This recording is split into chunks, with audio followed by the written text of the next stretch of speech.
Coming up on Brewed in New York, the Thousand Islands. It's a road trip to remember on New York's Seaway Trail. And we learn about a former Marine on a mission to open a new brewery in Watertown. Keep watching right here. Discover even more local foods and beverages at Taste New York locations throughout the state. Whether you're at a state park, sporting event, or stopping at one of our New York welcome centers, it's never been easier to choose local and buy New York. Unilam, a family-owned business in upstate New York serving the building industry for over a century. You can spot Unilam's finely crafted timber products in breweries throughout New York State and beyond. Learn more at unilam.com. 1886 Malt House, proudly partnering with New York's finest grain growers to produce locally sourced, high-quality malt for farm and craft breweries. The Northeast Hop Alliance, farmers, brewers, and educators working together to provide high-quality, locally grown hops to craft beer consumers in New York and the Northeast.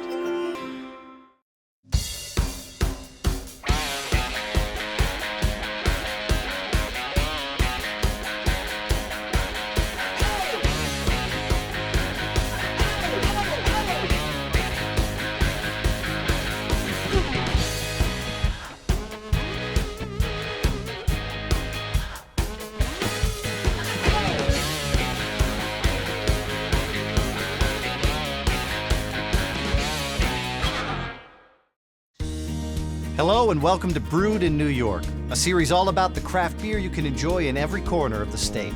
Few things go together like being out in the water and beer. And if you're in New York's Thousand Island region, there's abundance of both. The area actually has 1,864 islands, but since that's a little hard to say, the locals shortened it to just the Thousand Islands. These islands dot the watery border between New York and Canada.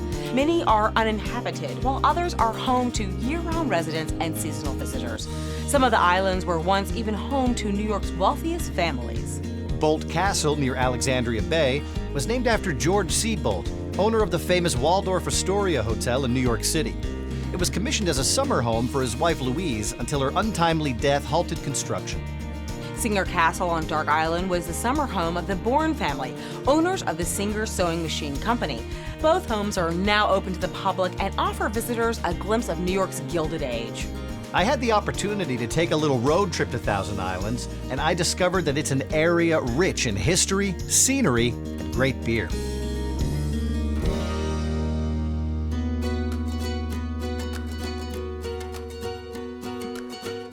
It's early autumn in the Thousand Islands of New York, the lakeshore region that stretches along the St. Lawrence Seaway, separating the state from our neighbors to the north in Ontario, Canada. The area is a vacation hotspot for boating and New York State wine, but today we're here to explore the growing local beer scene. I'm standing on the Great Lakes Seaway Trail, a 500-mile national scenic byway that stretches along Lake Erie and here on Lake Ontario. Today, we're going to be driving up the coast, stopping off to sample some of the region's best beers along the way. There's going to be a lot of sampling, so I've enlisted the help of a designated driver, Ed Hurley, from the Highway Legends Car Club in nearby Watertown. Hi, Ed. Thanks for joining me today. Hey, Matt. So, tell me, what car have you brought for us? Matt, this is a 1954 Ford Custom Line four-door sedan. It is a beautiful car, and I think it's the perfect thing for a brewery crawl, so let's go. Good. The part of the Seaway Trail we're exploring today traces its way along the mouth of the St. Lawrence Seaway, from the town of Sackets Harbor through Cape Vincent and up to Clayton. We're starting in Sackets Harbor. This small town played a pivotal role in the War of 1812. It's taken a while for craft beer to really take hold in this part of the state, but there's at least one in the area that has been in business since the 1990s, Sackets Harbor Brewing. The brewery has a great view overlooking the marina, where I sat and shared my first sample on the tour with brewery owners Matt Scosafava and Pearl Ashcroft, and I learned right away that the beer was full of flavor and local history. I am really enjoying this beer. What am I drinking here? You're drinking the War of 1812 Amber Ale. This beer is really easy drinking. I'm trying to go as slow as I can because it's very tasty. It's very smooth. It's not too hoppy. If someone's just kind of stepping into the craft beer, industry as a consumer, Yep. that's a great beer to start that journey. And as someone who's firmly planted in it, it's a good one for me too. Good. Yes. So tell me a little bit about the history of the beer. Yeah, the history of the beer is linked to the history of the village. Sackets Harbor, as a natural deep water port, became a naval shipyard to launch many of the big battleships that were canvassing the Great Lakes region. Pearl, tell me about how and why you moved to the area. Tom and I were in New York City, and we had been there since '96, and both of us were there through 9/11 and, through the economic hardships, and we just said, maybe it's time for a change, and we're both big craft beer fans. This became available, and we just said, hey, let's do it. Let's make the move. Let's go for it. It's a very interesting building. Tell me a little bit about it. It's the old train station from the village, which actually was moved closer to the water when it was repurposed as a restaurant. It used to be a little bit closer to the road. We actually have pictures of it as a train station in the dining room. Amazing. Andy is your full-time brewer here. Yes. Andy brews 30 to 40 different varieties throughout the seasons, but there's a few main 12 months a year beers, and the Railroad Red, the St. Stephen's Stout, 1812 Amber, 1000 Honest Pale Ale, and we've also introduced a new double IPA, the Malicious Intent. And the name says it all. So It's aggressive. It's a 10% ABV. Love it. Extremely hoppy. Well, I want to try this double IPA, and I would also love a chance to meet Andy and learn a little bit more about how the beer's made here. Sure. Great. We'd love to have him do that. Andy, as it turns out, is the only member of the brewing staff at Sackets Harbor. And remember, he's churning out between 30 to 40 different kinds of beer each year. That's amazing. To do this, you'd expect him to have at least 8 arms and 2 heads. Instead, he's just got a lot of experience and a real passion for variety. You have been brewing for a long time in this state. Yep, I started back in '97, so roughly about 20 years I've been brewing. Wow. And how long have you been here? I've been here for 13 years. I started in 2004. So there are a lot of core beers, and I really liked the 1812 Amber Ale, but this is something a little bit different. Yep, the Malicious Intent Double IPA. So tell me a little bit about this one. It's brewed with pale malts and Vienna malt, and it's hopped with Warrior, Centennial, Simcoe, and some Cascade in there. I love about this double IPA is that I can tell that this is high alcohol, but it doesn't hit my tongue hard. The heat isn't hitting me. Yep. It just, I can taste that flavor. It actually enhances it in some way. And that's what I was looking for. I was looking for something that was higher alcohol, but you get the malt and the hops, and it was nice and balanced and easy to drink. Over the 10 years plus that you've been here, how has the beer drinking scene changed here? As far as this place has gone, it's been kind of interesting, because when I first started here, people really weren't interested in hoppy beers. Yeah. They didn't mind a mildly hopped beer, but now as time's gone by, the hoppier it is, the faster it sells. So this IPA, this double IPA we're drinking is very popular. Yep. So what are some of the projects that you have planned for the winter? Very exciting stuff, I'm sure. I got a porter I'm looking to do, possibly an Imperial Stout. And then once the new year kicks in, I'm probably going to work on a Maybach for the early season. Cool. And I'll probably maybe a Pilsner or two. So. Nice. Do you wish you had 3 times the tap so you could experiment more? Oh yeah, I'd love to. Andy, it's been a pleasure. I wish I could stay to have more beers of yours, but Ed is waiting for me in the car, so I gotta run. Awesome. Thanks for stopping by. Cheers. Cheers. I headed north with my trusty sidekick. Or maybe since he's driving, I'm the sidekick. Anyway, our next stop was in the town of Cape Vincent. Traveling north from Sackets Harbor, the highway twists and turns along the coast, sometimes right along the waterline, where the horizon stretches all the way to the wild and exotic lands of Canada. At other times, the road turns inland, taking you past fields and farms. Along the way, you could stop and check out Tippett's Point Lighthouse, one of a number of historic lighthouses along the coast. Today, it mainly serves as a tourist attraction, but you'll understand why they needed it back in the day when you see the size of the ships and the amount of boat traffic here. This is a major shipping lane for all merchant vessels entering the Great Lakes. Minus the smell of salt in the air, you'd swear you were at the ocean. When we arrived at Cape Vincent Brewing Company, we met husband and wife team Roland Sherman and Lori Hanna. They'd only been open for about a month, and you could still smell the new construction. The couple is no stranger to construction, because that's exactly what they'd been doing professionally before changing careers. After the dime tour, we settled in for our tasting and to learn what drew them to the area. This is my first time in Cape Vincent. Can you tell me a little bit about the town here? Yep. So Cape Vincent is the entry of the Thousand Islands. We're located at the delta of the St. Lawrence River. We're a village of primarily seasonal residents, a lot of snowbirds, so they come here in the summer and then they go elsewhere in the winter months. We have the ferry right across the way, so we get a lot of Canadian traffic as well. Because this is the entrance to the St. Lawrence, freighters come through, they do a captain change because there's a different license between seaway pilots and open water pilots. So they take a smaller boat out and change captains. One goes up the ladder, one comes down the ladder, and off they go. And it's got a very nautical feel to the area. This is wonderful. What am I drinking here? That is Tibbetts Point Porter. That's one of our flagship dark beers. It's very easy drinking, not as heavy as a stout. 5 malts, 2 hops, and yeah, a very successful beer for us. Yeah, it's reasonably dry here too, but there's a lot of flavor in there. Worked hard at that one. I'm not a big fan of very sweet beers, so I like the dry aspect to it. So you two are like the new kids on the block in the area in terms of a brewery. But there are some other spots that are nearby, and now you've kind of created this brewery trail of sorts, and people are already hitting all 3. Our dream when we decided we wanted to open a brewery in Cape Vincent was that we would connect this trail that we could envision in our minds. It wasn't here yet. Between Sackets Harbor and Clayton, there was this big gap of a missing brewery.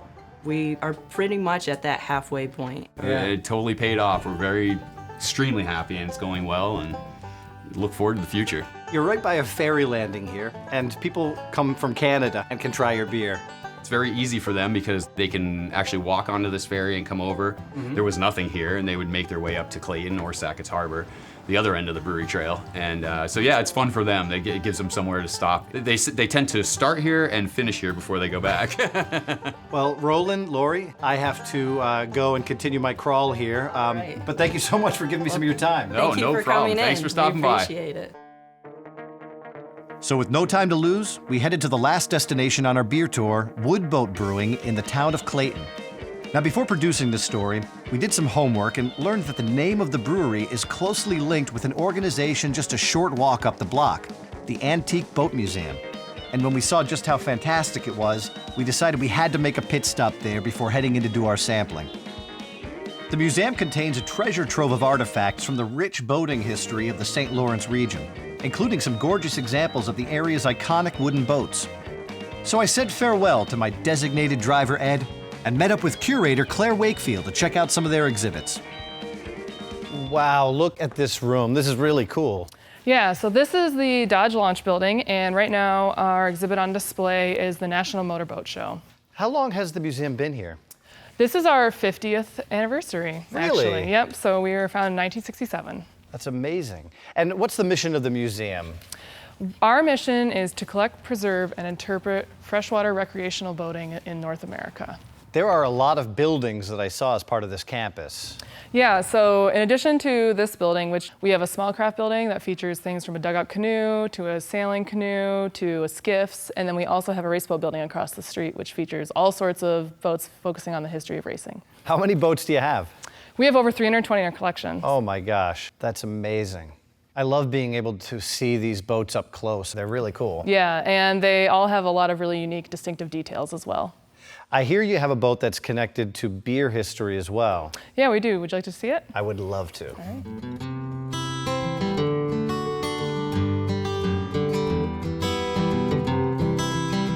There's a lot of boats here. How many are in the water at a time?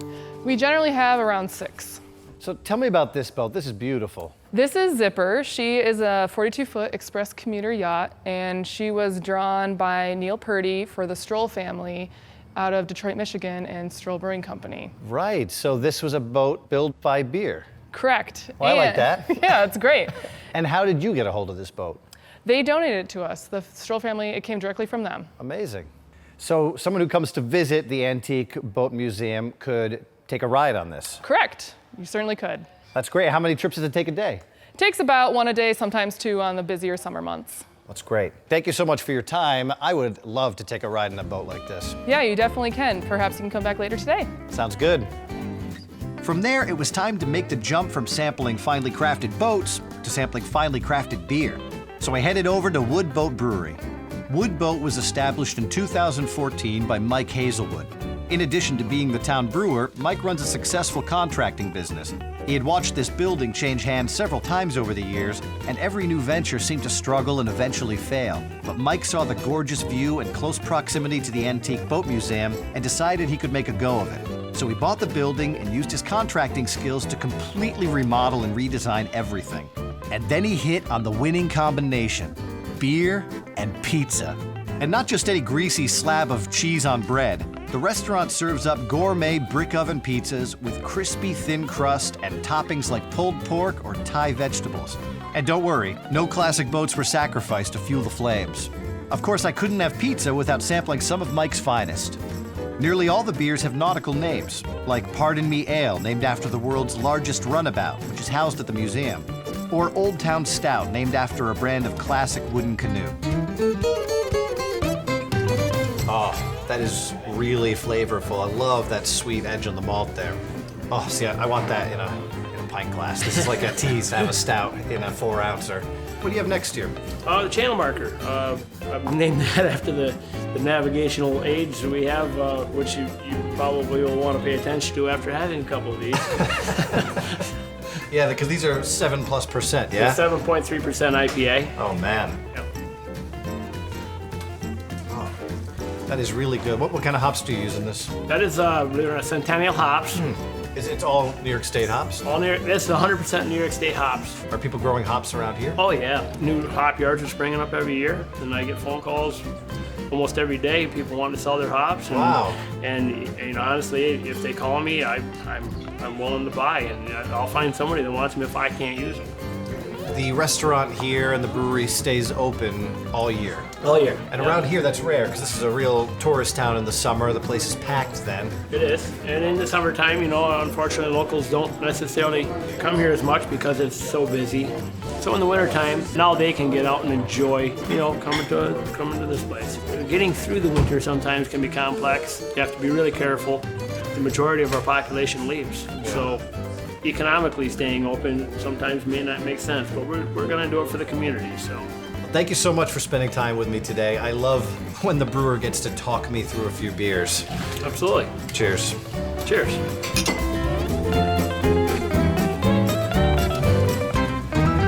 Well, we've reached the end of our journey along the Great Lakes Seaway Trail. As you can see, we traded in our wheels for a rudder. I'm sitting here on the deck of the Gadfly. This is a wooden boat built in the 1930s. Museum volunteer Captain George agreed to take me out for a spin. And when you come to visit the Thousand Islands, if you can't find a designated driver like I did, I recommend coming for the whole weekend, so you have some time for relaxation in between brewery visits. All right, that's all the time I have. Captain George, take us out to sea.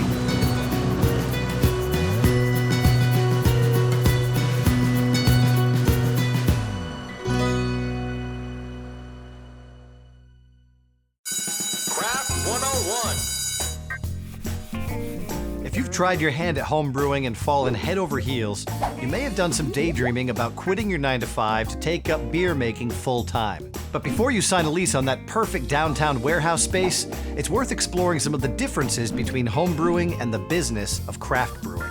Number 1, how good do you look in rubber boots? But seriously, it's not a bad question.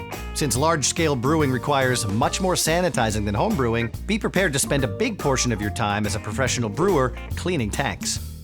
What about experience? When getting serious about beer as a career, some people opt to get a brewing degree. In addition to teaching the science and craft of brewing beer, many of these programs also delve into palate training and culinary arts. And if you want to open your own tap room, you'll need to know more than how to brew great beer. As with any startup, you'll be creating a business plan, filing for permits, running financial analytics, and hiring employees, so studying up on business and management is definitely crucial. Many aspiring brewers get hands-on experience by working for an established brewery before setting out on their own. Next consideration, how big do you want to be? Brewing equipment needs to be able to scale up to meet production demands as you grow, but it also costs way more than homebrew equipment. If you buy too much too soon, you could get saddled with a giant loan and a whole lot of pressure to succeed. Speaking of funding, where will it come from? Getting a loan from a bank to open a brewery can be tricky because banks sometimes equate the craft beer industry with the volatile restaurant business. For this reason, many owners have received help from outside investors, grants, and even friends and family. You'll probably want to get in touch with that guy from high school who moved to his parents' private island in Fiji. While there are many ways to make your entrepreneurial dreams a reality, one thing's for sure: hard work and perseverance are a prerequisite. Remember to do your homework and be certain you want to turn your hobby into a career. But if craft beer is your calling, opening up a brewery could be the adventure of a lifetime.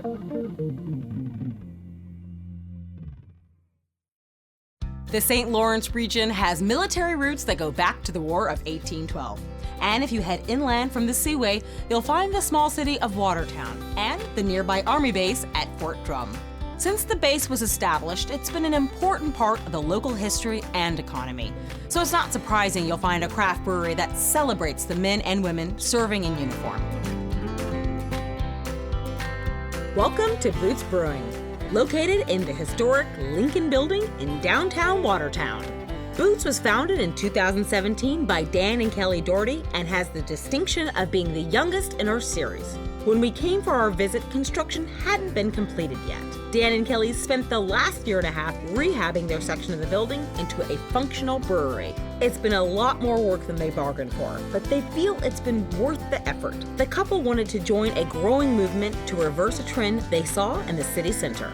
Downtown Watertown used to be the epicenter of the city. It's where everybody used to come. People started moving away from the center of town, along with businesses. Downtown needed some revitalization, and we decided this is where we're gonna plant our flag.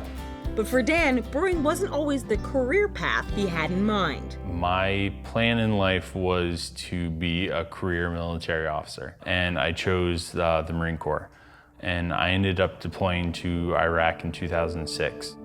At that point, there was a lot of heavy IED activity, heavy sniper activity. We're getting shot at and mortared. It was the morning of September 14th. We had just cleared a Iraqi army outpost. Got on the radio, was looking out the window, then everything went black. When I woke up, a piece of metal was sticking out of my hand. The vehicle was on fire. My gear was on fire. My body had been peppered with shrapnel. I have no use of my right arm. All of the vehicle's occupants survived, but nerve damage to Dan's arm forced him to retire from the military. Eventually, his wounds healed enough that he was able to become a firefighter for the city of Watertown, a job where he still feels as though he is answering the call to serve others. But during the time he was recovering from his wounds, he also discovered a love of homebrewing, which would eventually become a different sort of call. I was trying to figure out, okay, what's the name that would mean something? I look over and there's literally just a pile of boots of mine. You obviously wear quite a few boots when you're in the Marines. Being a firefighter, you wear large bunker boots. I've got this pair of firefighting boots that I do brewing work with, and I'm just like, Boots Brewery, Watertown, New York. And I kind of said it out loud, and I'm like, that sounds great. The pitcher that's undergoing trademark process, those are the pair of boots that I was wearing the night I got wounded. And you know, that's a pair of boots that literally has my blood on it. So it's got great meaning to me that I'm all in. That's, you know, blood, sweat, and tears kind of thing. Despite the challenges, Dan now feels confident that they are nearing the end of construction and the beginning of something new. We've done quite a lot. We've put in bathrooms, we've put in all new concrete downstairs, and part of that was removing the flooring that was downstairs. When we did that, we created the bar that's next to me and the seating and tables that are behind me in the other room. This is wood that was here when the building was built, and we just couldn't bear to throw it away. This is well over 100-year-old reclaimed material that is going to continue to be in the building. I definitely hope it is a center for veterans and active people to come and socialize, because those are the kind of people that we are, and that we feel that they would be comfortable in this kind of establishment. I've kind of always viewed breweries and tap rooms as a social center, and I definitely think that that's something that's missing in Watertown. in the downtown region. There needs to be a renaissance and a catalyst for change, and that's something that we're trying to do. Wow, well, best of luck to Dan and Kelly on the new brewery. That's all the time we have for this episode. Until next time, enjoy those craft beverages responsibly and take care.